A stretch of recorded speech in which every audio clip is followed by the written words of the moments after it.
میں تو امتی ہوں اے شاہ.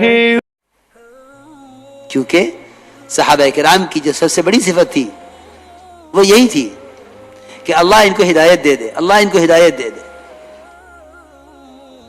ہلاکت تو موضوع ہی نہیں تھا، ہلاکت تو موضوع ہی نہیں تھا، ارادہ ہی نہیں تھا ہلاکت کا. حضور اکرم صلی اللہ علیہ وسلم حکم بن کیسان کو دعوت دے رہے اور تھک گئے آپ دعوت دیتے دیتے، اور وہ کسی طرح اسلام کے لیے تیار نہ ہو. بہت دیر ہو گئی. حضرت عمر رضی اللہ عنہ دیکھ رہے تھے. حضرت عمر کو ترس آ گیا آپ پر کہ کب تک لگے رہیں گے اس آدمی کی کوشش میں. حضرت عمر نے جرأت کی اور عرض کیا کہ یا رسول اللہ، یہ اسلام نہیں لائے گا، اس کا ٹھکانہ جہنم ہے، اسے مجھے اجازت دیجیے میں اس کا سر قلم کر دوں، قتل کر دوں اس کو، تاکہ بھی ٹھکانے پر پہنچ جاوے جہنم میں. حضرت عمر نے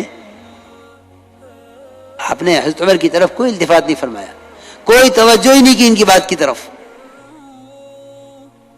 حالانکہ عمر رضی اللہ تعالی عنہ ان میں سے ہیں، ان میں سے کیا بلکہ اس امت کے ملہم اور محدث کہلاتے ہیں جن کو صحیح بات الہام کی جاتی تھی. لیکن یہاں حضور اکرم صلی اللہ علیہ وسلم نے حضرت عمر کی طرف کوئی التفات نہیں کیا. حضرت عمر فرماتے ہیں اگلے پچھلے خیالات نے مجھے گھیر لیا، اب کیا ہوگا؟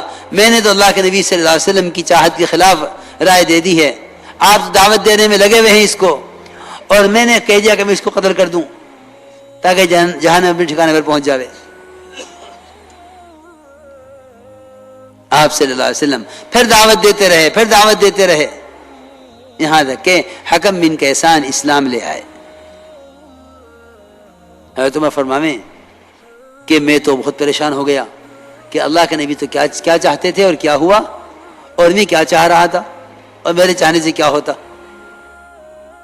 پھر خود ہی کہنے لگے کہ میں نے تو اللہ کے نبی صلی اللہ علیہ وسلم کی خیر خواہی میں تو کہا تھا کہ اتنا تھک رہے آپ اس کے لیے چھوڑیے نا اس کو، شاید اس کے مقدر میں اسلام ہے نہیں، آئیے مجھے حکم دیجیے میں اس کو قتل کر دوں. آپ اے عمر، اگر میں تمہارے کہنے کی وجہ سے تمہیں اسے قتل کرا دیتا اور تمہاری بات مان لیتا تو یہ جہنم میں ہوتا اس وقت. اس لیے میرے دوستو عزیزو، امت کو ہلاکت چاہنا تو مطلوب ہی نہیں ہے. وہ تو ایک بات یاد رکھنا کہ اگر اللہ کے یہاں کسی کی ہلاکت مقدر ہے تو وہ بھی ہلاکت کا فیصلہ ہدایت چاہنے والوں کی وجہ سے ہوگا، ہلاکت چاہنے والوں کی وجہ سے نہیں ہوگا. جن کے لیے ہدایت مقدر ہے ان کی ہدایت کا فیصلہ ہدایت چاہنے والوں کی وجہ سے، جن کی ہلاکت مقدر ہے ان کی ہلاکت ہدایت چاہنے والوں کی وجہ سے ہوگی کہ یہ ان کی ہدایت چاہتے ہیں، اللہ کے ہدایت مقدر نہیں ہے ان کے لیے. اس لیے میرے دوستو عزیزو، میں نے عرض کیا کہ ایک بڑی صفت یہ ہے کہ ایک ایک مسلمان کے دل میں ساری انسانیت کی ہدایت کا فکر اور غم ہو، ساری انسانیت کی ہدایت کا فکر اور غم ہو. تو انہوں نے ایک بات یہ عرض کی کہ ہمارے اندر ایک صفت یہ بھی ہے کہ اگر کسی مسلمان پر کوئی مصیبت آتی ہے تو ہم اس سے خوش نہیں ہوتے. اور ایک بات ہمارے اندر زمانے جاہلیت سے یہ ہے، پانچویں بات، کہ اللہ کا جو بھی فیصلہ ہوتا ہے ہم اس سے راضی رہتے ہیں، ہم اس سے راضی رہتے جو بھی اللہ کا فیصلہ ہو.